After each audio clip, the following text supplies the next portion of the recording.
Skuad Garuda Muda melaju ke semifinal Piala AFF U23 setelah bermain imbang melawan Malaysia di laga terakhir Grup A. Namun apa catatan yang harus diwaspadai di laga semifinal nanti? Kami membahasnya bersama dengan analis sepak bola, Bung Wesley Utagalung yang telah bergabung bersama kami di Kompas Petang. Selamat petang Bung Wesley. Selamat petang, Mas Nasir. Ini tahan imbang, oke lah kita maju ke babak semifinal. Tapi ada catatan, kritikan bahkan oleh Ketua Umum PSSI yang menyatakan bahwa nih lini depan kita ini nampaknya kurang maksimal, ini harus diperbaiki di laga selanjutnya. Anda juga sependapat? Sangat-sangat sependapat, Mas Nasir. Hitungan kita memang melawan Brunei itu tidak jadi patokan.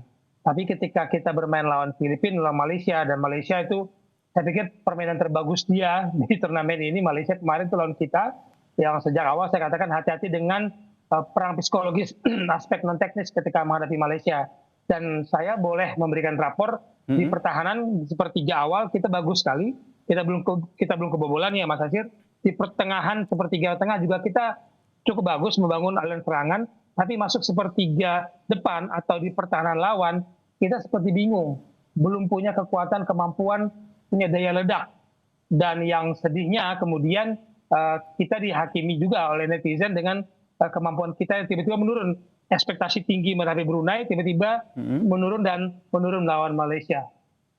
Oke, jadi Anda juga sependapat ya, lini depan juga harus diperbaiki begitu. Kemarin saya juga sempat menonton langsung, banyak sekali peluang-peluang yang sebenarnya bisa dieksekusi dengan baik oleh timnas Indonesia U23. Namun ini ternyata tidak bisa dieksekusi dengan baik. Menurut Anda ini yang nantinya yang perlu diperbaiki line up depannya, karena kita lihat kan kemarin ada Jens Reven yang sudah diturunkan di awal, kemudian pada babak kedua diganti dengan Hoki Caraka. Ini keduanya langsung main berbarengan atau seperti apa menurut Anda?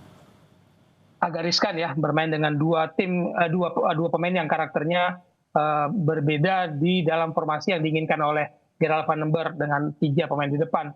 Karena ada Arjuna di kiri, Victor Detan di kanan. Memang komposisinya bisa berganti-ganti sesuai dengan kebutuhan pelatih, melihat strategi yang menghadapi lawan tertentu dengan persiapan siapa yang paling siap dalam latihan. Jadi tidak ada bisa dikatakan kerangka tim yang orangnya sama. Kerangka bermainnya yang sudah ada, cara bermainnya yang sudah ditetapkan, tapi orangnya bisa berganti-ganti sesuai dengan strategi yang diinginkan pelatih. Jadi kalau menurut saya kita tetap mengadakan fitur Reven tetap harus kita maksimalkan ya. Jens Reven rasa-rasanya dia masih menjadi terbaik di lini depan kita di U23 ini.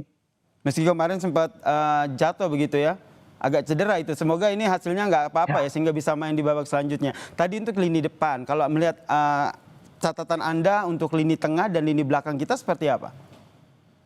Pertama lini belakang tadi saya katakan bukti kita belum kebobolan itu sudah bagus ya. Mau siapapun di kipernya diganti, mau Supriyadi, mau siapapun di belakang itu kerangkanya gaya bermainnya dengan 4 back itu cukup bagus ya, dengan Kadek dan kawan-kawan di belakang. Tapi kekuatan kita menurut saya nih Mas Nasir itu memang ada pada poros kiri tuh, Donitri dan Arjuna. Itu menurut saya nama Arjuna dan Donitri harus diakui menjadi kekuatan kita dan menjadi titik lemah kita sekaligus ketika lawan bisa mengantisipasi itu bisa berbahaya. Ketika menghadapi Filipina, ketika keduanya keluar di menit ke-71, kan serangan kita jauh sekali timpangnya, hanya menyerang di kanan, kiri kita tidak ikut membangun serangan. Nah ini yang pasti sudah diantisipasi oleh calon-calon lawan kita nanti di semifinal. Oke, jadi menurut Anda kalau saya tanyakan siapa pemain yang paling baik di 3 laga penyisihan grup itu 2 nama tadi atau ada nama lain, Bung Wesley? Sebenarnya saya tidak terlalu ingin menyebut nama, tapi tim ini sangat bergantung kepada pemain-pemain sayap kita maupun kiri maupun kanan. Tapi kematangan Donitri itu harus kita akui menjadi salah satu kontributor bersama Roby Darwish yang sangat baik ya di tengah mengorganisir permainan kita. Tapi sekali lagi saya tidak ingin memuji 1-2 pemain saja di Mas Nasir, karena ini olahraga tim harusnya semua permainan itu mengacu kepada strategi si pelatih. Oke, strategi tim pelatih, dan kalau kita lihat salah satu strateginya adalah bagaimana memperbaiki lini depan. Kalau seandainya Hoki, Caraka dan juga Jens Reven ini mandul atau tidak bisa bermain, siapa kira-kira yang bisa berpotensi untuk menggantikannya? Ya ini persoalan paling besar karena hanya 2 pemain itu yang disebut-sebut menjadi kepercayaan Gerald Van den Berg. Ingat Mas Yasir, tim ini dipersiapkan tanpa ada uji coba, ya kan? Mereka latihan tanpa ada uji coba, dan saya pikir uji coba pemanasannya itu lawan Brunei itu. Dan ketika diganti, saya tadinya berharap ketika sudah babak pertama ya sudah lah, mainkan saja. Hoki Caraka lebih lama dibandingkan harus menarik Jens Stefan agak mundur, dan ketika sudah agak cedera kan nggak bisa ditarik keluar.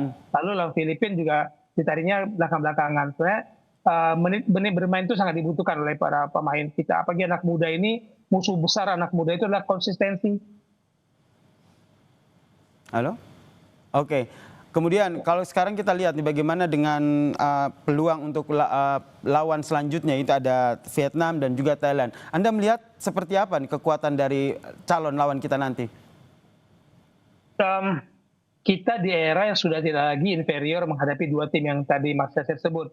Lawan Thailand, lawan Vietnam kita nggak takut lagi. Ingat musim lalu kan semifinal 2023 kan kita mengalahkan Thailand 3-1 tuh. Jadi kita tidak lagi harus bisa bilang inferior lah. Cuman kita kalah di Vietnam dengan adu penalti.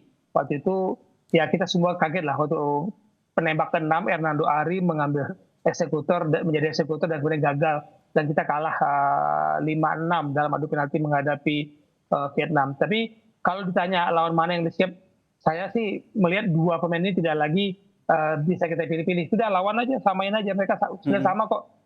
Vietnam sudah bisa mengejar level Thailand di Asia Tenggara, dan kita sudah harus ada pada posisi tidak takut menghadapi keduanya. Oke, kita nantikan siapa yang akan menjadi lawan timnas U23 di laga semifinal nanti, dan semoga ini jadi perbaikan ya, terutama tadi lini depan yang juga dikritik oleh Ketua Umum PSSI Erick Thohir. Terima kasih analis sepak bola Bung Maisel Tagalung telah bergabung bersama kami di Kompas Petang. Salam sehat.